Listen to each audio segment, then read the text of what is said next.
فرمودێ زۆر قورسان یاداری بن. ئەفەرمێ رسول الله صلى الله عليه وسلم پیاوێکی ڕاستپات کە بڕوا زەکات کۆکاتەوە، هی هۆزەکانی دەرەوەی مەدینە. ناوی چی بوو؟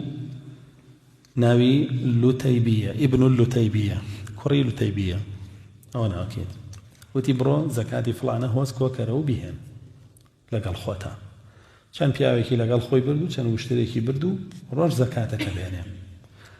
کە هێنایەوە زەکاتەکە وتی رسول الله صلی الله عليه وسلم ئەمە زەکاتەکەیە بۆ تۆ، بۆ بەیتولمالی موسڵمانان. بەڵام ئەمەی ئەم لاوە شتێکی جیا کرد بووە، هۆزەکە بە هەدیە بە خۆمیاندا، تیان ئەمە دیاریە بۆ خۆت. ئەبۆ شێوە ئەفەرمێ رسول الله صلی الله عليه وسلم کە ئەوەی بیست چوێ سەر مینبەر وتاریدا سوپاس ستایشی ئەڵڵای کرد و فەرمی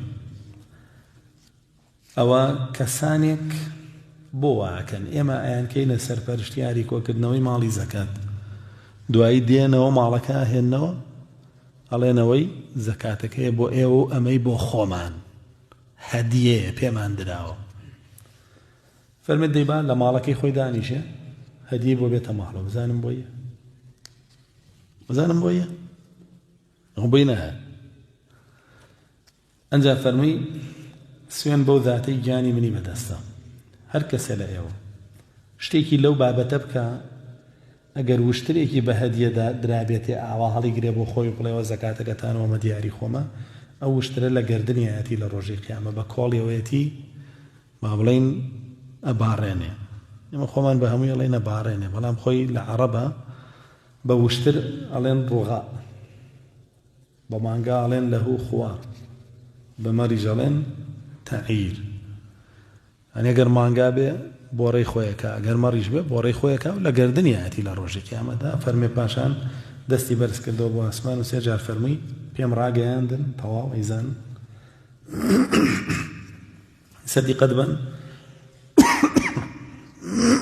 ئەمە ئاگاداری بنەم بابەتە.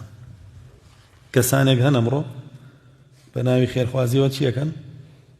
بەشێکی زۆر گلە دەنەوە بۆ خۆیان، ئەڵێن ئەمە حەقیەوەی کە ئێمە کۆیەکەینەوە، کە ئێمە ئیگەینی بۆ دنیا هەڵیگری بە هیچ شێوەیە بۆ دنیا گلی بیتەوە بۆ خۆت و هەڵی بگری، حرامە پێت.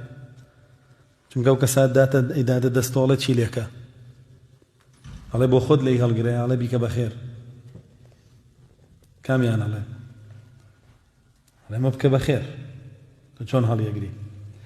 ئەوە خیانەتە لەو ئەمانەتەیە و کەسە پەیداوی. هەروەک چۆن ڕەسوڵ الله صلی الله علیه و سلم بە چی دانا؟ بە خیانەتی دانا. ماڵی زەکاتەکە جیاشە، ئەوەی کەشی بە جیا پێدراوە بە هەدیە، بەڵام ناخوا هەدیەکەی لە پێناوی چیا پێدراوە؟ لەبەرەوەی عامیلێکە لە دەوڵەتی موسڵمانانە و بە دین وەریگرتووە. یا کابرا مامۆسای ئاینیە خەڵک پاری بۆ هێنێ ئەڵێ فەقیرە ناسیبی هێرێ ئەمیش ئەڵێ گرێ بۆ خۆی، یاخود دەچێ ئەیا بە خزمەکانی خۆی، یاخود دەچێ منەتی پێکا بەسەر خەڵکیە. ئەمە هەمووی ئەچێتە قاڵبی خیانەتکردن لەو ئەماناتەوە کە ئەدرێتە دەستی تۆ. فەرمودەکە صحیحە، ئینسانە بێ ئاگادار بێ لە مەسائلی ماڵا کە درایە دەستی بگاتە جێی خۆی، نەک لێی گلباتەوە بۆ خۆی.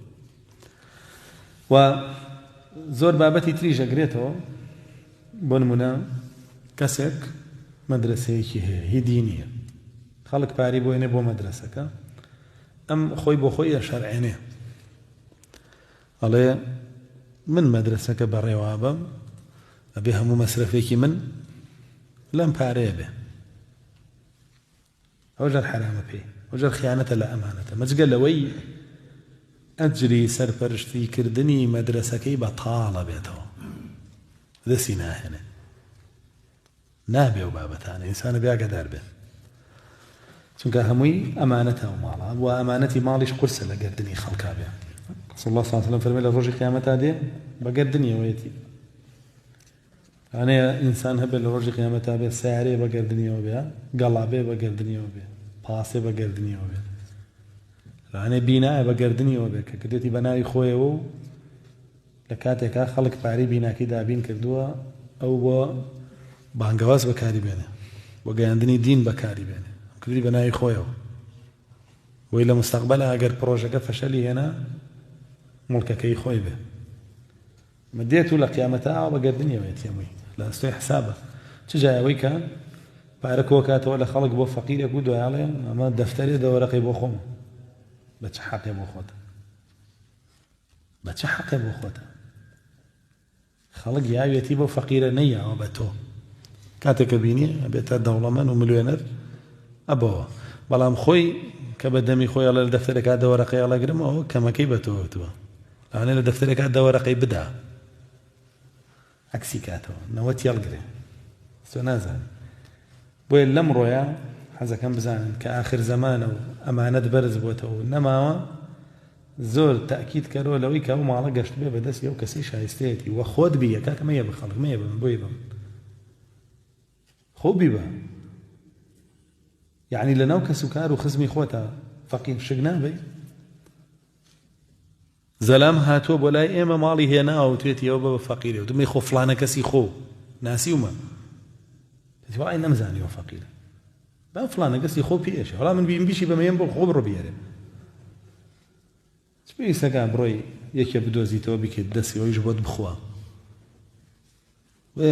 وریابە الله جل جلاله حکمێکی داناوە لەسەر ئەو کەسانەی کە ماڵی خۆیان بەفیڕۆیان پێوترێ حکمێکی حیجر ئەوە سەفیها بە حیجری بخوێتە سەر بۆی نییە تەسەڕفات بە ماڵەوە بکە کە تۆ نازانیەوە ماڵە لە جێی خۆیان دابنێ بزانین لە جێی خۆیان دابنێ بیگەینتە جێی خۆی هەموو کەسی ئەوە نییە ئەوی بێتە دەست چونکە ئەمانە دەمڕۆ بەڕاستی نەماوە ئیتر لە منەوە دەست پێ بکەن بۆ هەموو کەسێ